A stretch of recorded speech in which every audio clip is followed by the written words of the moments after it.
अस्सलामुअलैकुम। Women super human. जी बिल्कुल, अल्लाह ताला ने हर इंसान को कोई ना कोई ख़ुसूसियत ख़ास देकर इस दुनिया में भेजा है। बस फ़र्क सिर्फ ये है कामयाब और नाकाम लोगों में कि जो कामयाब लोग हैं वो उस ख़ुसूसियत को पहचान जाते हैं और उसके मुताबिक अमल करना शुरू कर देते हैं, और जो अल्लाह की दी हुई उस ख़ुसूसियत को नहीं पहचान पाते वो थोड़ा पीछे रह जाते हैं। हमारे साथ आज की जो वुमेन सुपर ह्यूमन हैं उनके नाम से आप पहले से वाकिफ़ होंगे, फौजिया बदर। और फौजिया बदर माशाल्लाह से ना सिर्फ अपनी सलाहियत को पहचान के उसको बुरुए कार लाई हैं, उसके ऊपर हार्ड वर्क किया है, बल्कि अब अपने साथ और लोगों को भी और ख़वातीन को भी मोटिवेट करती हैं, उन लोगों को भी अपने साथ लेकर चलने की कोशिश में हर लम्हा गामज़न हैं। तो मुलाकात करते हैं फौजिया बदर से। अस्सलाम वालेकुम। वालेकुम अस्सलाम। कैसी हैं फौजिया? मैं ठीक हूँ, आप बताइए। अल्हम्दुलिल्लाह। फौजिया के कैफ़े में इस वक्त बैठे हुए हैं, कैफ़े ग्रीन आप देख भी रहे हैं, और फौजिया माशाल्लाह से इसके अलावा भी फ़ूड के बिज़नेस में है। फौजिया से ही पूछते हैं, फौजिया क्या क्या बिज़नेस है जी माशाल्लाह? पहला बिज़नेस जो मैंने शुरू किया था वो था ग्रैनीज़ किचन।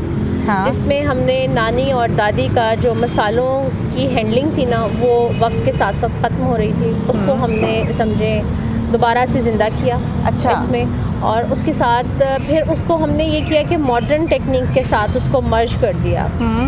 पहले ज़माने में मसाले घरों में लोग अपनी छत पे या अपने सहन में मलमल के कपड़ों के ऊपर सुखाते थे, लेकिन वक्त के साथ लोगों की मसरूफियत और प्रायोरिटीज़ चेंज हो गई, ख़वातीन वर्किंग हो गई, काम के फील्ड में आ गई।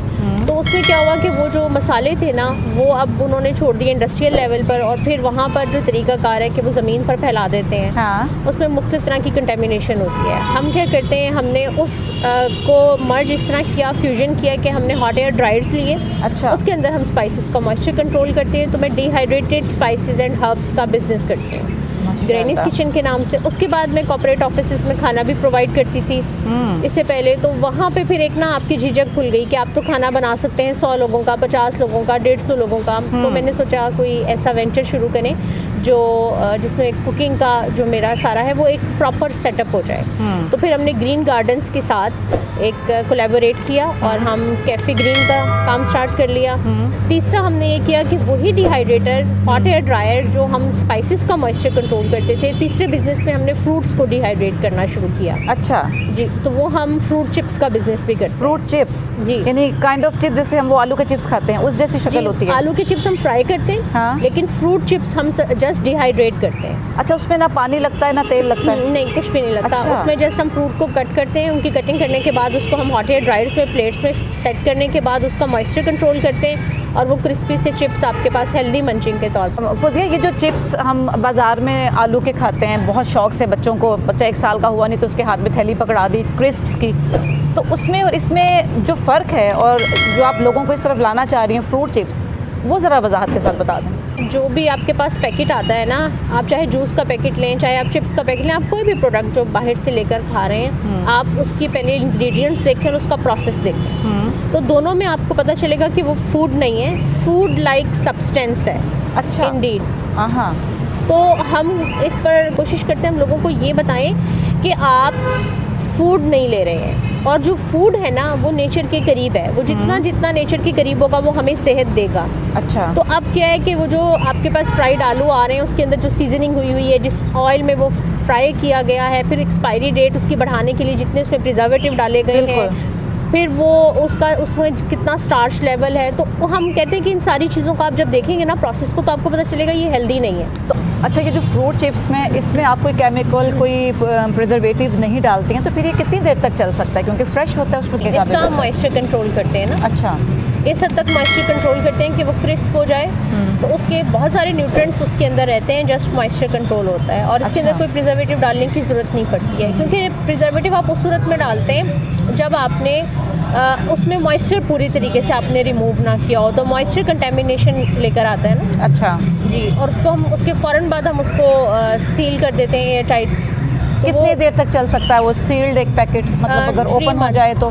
3 मंथ्स। और उसमें हम ये कोशिश करते हैं कि हम फ्रेश बनाते हैं। अच्छा, इसका बिजनेस मॉडल ये है मेरा कि इसको हम होलसेल में काम करते हैं। अच्छा। होलसेल में हमें फ़ायदा क्या होता है कि हमने 100 kg, 200 kg, 500 kg ऑर्डर लिया, उसको हमने बनाया, बनाने के बाद हमने उसको दे दिया। अच्छा। इसकी हम छोटी पैकिंग नहीं करते हैं। उसमें क्या होता है कि हम एक वक्त में एक अच्छा हेल्दी, हमारे पास एक चंक आ जाता है, अमाउंट आ जाती है, तो ये हम होलसेल में करते हैं। ग्रैनीज किचन हम करते हैं रिटेल में, और कैफ़े ग्रीन हमारा ये ऑन ग्राउंड है। यहीं रुक के हम एक बात करते हैं। आप ये जो स्पाइसेस का बिज़नेस करती हैं, ग्रैनीज किचन का, और उसके बाद ये फ्रूट्स वाला, तो मतलब हमारी ख़वातीन जो सुन रही हैं, क्या ये आपके इस बिज़नेस से कोई फ़ायदा ले सकती हैं? ये आपसे होलसेल में बिल्कुल फ्रूट चिप्स का तो आपने बता दिया। हाँ जी। तो वो आपसे बाय करें और वो अपना नाम लगा के, अपना टैग लगा के, अपना ब्रांड बना के वो सेल करें, चाहे ऑनलाइन करें, चाहे किसी स्टोर पे रखवाएंगे नहीं, उनके उसके लिए आपको तैयार फ्रूट चिप्स यहाँ से मिल जाएंगे, फौजिया बदर से, ग्रैनीज किचन से,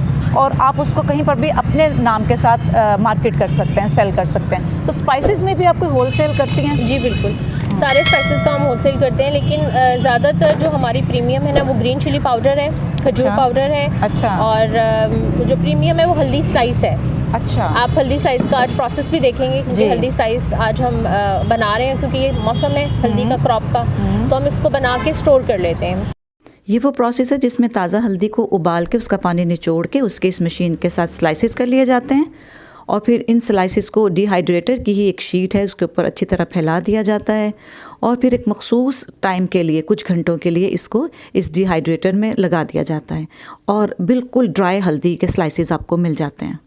आपका वो जो रायता है वो भी बहुत, मैंने उसकी तारीफ सुनी है। जी, मिंट रायता पाउडर। इसमें होता क्या है कि चूँकि ख़वातीन एक इतना इन्वेस्ट करें कि वो 10-12 लाख का डिहाइड्रेटर लें, उसके बाद अपना बिज़नेस शुरू करें, तो बहुत सारी ख़वातीन रीसेलर हैं हमारे पास जो हमारे साथ जुड़ी हुई हैं। उसमें वो क्या करती हैं कि आपने हल्दी साइज़ ले लिया, मार्केट किया, ग्रीन चिली पाउडर मार्केट किया, उसको अपने अपने एरिया में सेल करना शुरू कर दिया, अपने टैग लगा कर सकते हैं। वो ज़्यादा, उसमें ज़्यादा प्रॉफिट होता है। ठीक। उसमें ज़्यादा प्रॉफिट कैसे होता है? क्योंकि आप खुद पैकिंग कर रहे हैं, तो आप वो जो लेबर जो मैं लगवाऊंगी और मैं उसकी कॉस्ट भी वो उनकी अपनी पॉकेट में चली जाती है। फिर वो अगर हल्की पैकिंग रखना चाह रहे हैं तो it is up to them. वो क्योंकि आपकी मैंने पैकिंग देखी है, बिल्कुल इंटरनेशनल लेवल की बहुत ज़बरदस्त पैकिंग आपने की हुई है। बड़ा उसको वो जिप लॉक है, बड़ी ज़बरदस्त सी वो चीज़ है। यहाँ तक जो आने का सफ़र है, ये क्या बचपन में तय कर लिया था कि मैं बिजनेस वुमन बनूंगी? क्या ड्रीम थे? डॉक्टर बनना था, इंजीनियर बनना था, या क्या पढ़ने में दिल लगता था? नहीं, कैसा था बचपन? बचपन बहुत, अब्बा ने जो है ना बहुत सख्त ट्रेनिंग की थी। बहुत, हम गांव में रहते थे भाईपुर में, अब तो वो तहसील लेवल पर है, तो उस वक्त वहाँ पे कोई प्राइवेट स्कूल नहीं था, लेकिन मेरे अब्बा ब्रिटिश काउंसिल से, और उस वक्त मैंने लम्स की मेंबरशिप थी मेरे पास।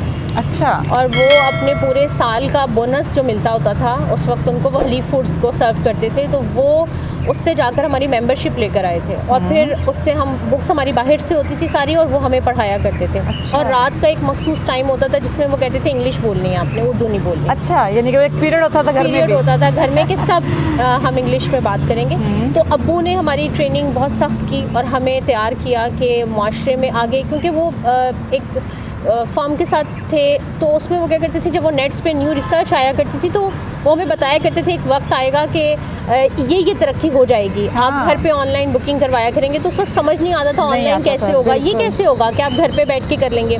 तो अब्बा ने हमें बहुत सारी ऐसी चीज़ों से हमें आगाह किया हुआ था, ट्रेन किया हुआ था, लेकिन उन्होंने कभी हमें ड्रीम नहीं दिए। उन्होंने कभी हमें ड्रीम नहीं दिए कि आपने डॉक्टर बनना है, इंजीनियर बनना है। उन्होंने कहा जो आप बनना चाहते हो ना, जो जिस चीज़ में आपको लगन से काम करते हो, आप वो करो। यार ऐसे पेरेंट्स कितनी बड़ी ब्लेसिंग होते हैं ना। वालिदैन सभी अपने बच्चे पालते हैं, मेहनत करते हैं, लेकिन ऐसे वालिदैन के जो अपने बच्चों में इस तरह की मोटिवेशन डालें, और गांव में रहते हुए, और बड़ी बात है। मुझे कभी किसी चीज़ की मेरी लाइफ में मेरे अब्बा ने कभी सख्ती नहीं की किसी भी कि आपने जाना है, यहाँ जाना है, ऐसे करना है, ऐसा पहनना है। नहीं, हमें हर चीज़ की आज़ादी थी। अच्छा। हर चीज़ की, लेकिन हमारे पढ़ने का टाइम मुकर्रर उसमें थोड़ी सख्ती होती होगी। उसकी जो हैबिट थी ना, हमें पढ़ाने की और पढ़ने की, रिसर्च करने की, वो चीज़ ने मुझे आज तक फ़ायदा देती है। सही। तो आपने कब ये सोचा था कि मैं बिजनेस में आऊँगी?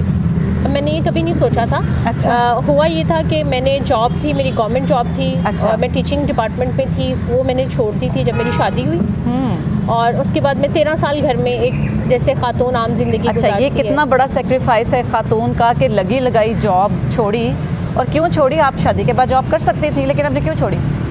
वो मैंने इसलिए छोड़ी कि मेरे हस्बैंड अपनी फैमिली में बड़े थे, और मेरी जो मदर इन लॉ है वो उनको फालिज हो गया था, तो उस घर को बेसिकली ज़रूरत थी। अच्छा। कि एक घर में मेरी कोई नंद नहीं है। कभी पछतावा नहीं हुआ कि मैंने अपना लगी लगाई रोज़ी छोड़ी? एक बंदे का जहन बना हुआ होता है, एक रूटीन बनी होती है, जॉब छोड़ना कोई छोटी बात तो नहीं होती। कभी नहीं। लगा नहीं था ऐसा? नहीं, पछतावा नहीं हुआ। उसकी मैं आपको वजह बताती हूँ कि जब मैंने बीबी खतीजा से ना मोहब्बत जो है वो मेरे अब्बू ने हमारे खून में शामिल है, ब्लड सुभान स्ट्रीम में अल्लाह। है। तो मुझे ये था कि जो सबसे वुमेन एम्पावरमेंट की मिसाल है ना 1400 साल की तारीख में, तो वो बीबी खतीजा की है। माशाल्लाह। तो जब 13 साल मुझे घर में हो गए और कोविड-19 आया, तो कोविड में मेरे हस्बैंड की जॉब क्विट हो गई। आपके एक्सपेंडिचर सेम, वो तो सब कुछ वैसे ही है, कोई जॉब नहीं है, कोई होप नहीं है। फिर फौजिया ने अपने अंदर छुपी हुई उस सलाहियत को ढूंढा या रिकॉल किया कि जो अल्लाह ने आपको दे के भेजी हुई थी? बिल्कुल, मैंने रिकॉल किया जो मेहनत मैंने इससे पहले शादी से पहले की हुई थी पढ़ने के लिए। गाँव से मैं शहर आती थी, लाहौर आती थी 2.5 घंटे का ट्रैवल करके। उस वक्त ये बसें नहीं होती थी जो अब हमें लोकल फैसिलिटी बसेस है। होंगी ना, बहुत जगह-जगह स्टॉप करके आती एक थी। जगह पे स्टॉप करती थी और फिर मैं लाहौर आती थी और फिर मैं यहाँ से जाती थी, रात के 8 बज जाते अच्छा, थे। ये आपका मेरा सेम एक्सपीरियंस है। तो अच्छा, वो बड़ा, तो आपको ना बेसिकली मेहनती होना आपको ज़िंदगी में हर वक्त फ़ायदा देता बिल्कुल रहता फ़ायदा है। देता है। और समटाइम्स मेहनत उस वक्त नहीं लग रहा होता कि रिजल्ट दे रही है, लेकिन बाद में वो उसका रंग, उसका फल मिलता है। जी, वो घर कहीं बनाना जमा हो भी- रही होती है ना। घर बनाना भी मेहनत का काम था। उसके बाद फिर अब आके जब मैं बिज़नेस में आ गई तो फिर मैंने डू एंड डाई था मेरे लिए। अच्छा। और मैं ये समझती हूँ कि जो आप वर्स्ट अपनी जो सिचुएशंस होती हैं ना, उसमें से जो इंसान अपॉर्चुनिटीज़ ढूंढने का फ़न सीख लेता है, वो कभी कंप्लेनिंग नहीं होता। अच्छा। मुझे कभी कंप्लेन नहीं हुई, किसी से भी नहीं कंप्लेन अहाँ। हुई।